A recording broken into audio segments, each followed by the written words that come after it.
Λοιπόν, εδώ είναι ο διάσημος μάγειρας, να μιλήσουμε μαζί του. Πώς λέγεστε?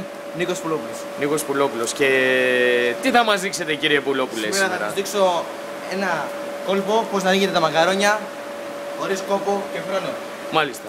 Είμαστε έτοιμοι. Θα ήθελα να πω ότι... Να δούμε και τα μακαρόνια ότι είναι κλειστά όντως. Τα μακαρόνια είναι ρίσκο, θα το ξέρετε. Είναι ρίσκο. Είναι ρίσκο.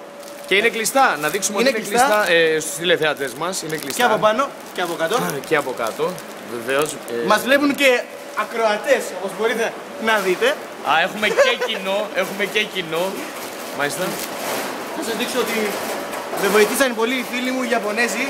Αχα. Με αυτές τις τεχνικές. Πείτε μου πότε μπορώ να αρχίσω. Ναι, βεβαίως να έχουμε ένα καλό πλάνο. Νομίζω ότι είμαστε έτοιμοι. Φανταστικός! Φανταστικός, κυρίες και κύριοι! Μπορούμε να έχουμε ένα replay μπορούμε να έχουμε. Έλα παιδιά, ας την πάτα παιδιά. Για να δούμε το replay.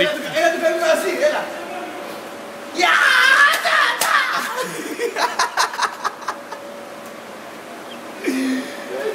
Κυρίες και κύριοι, κάτι που δεν συμβαίνει συχνά στην ελληνική τηλεόραση.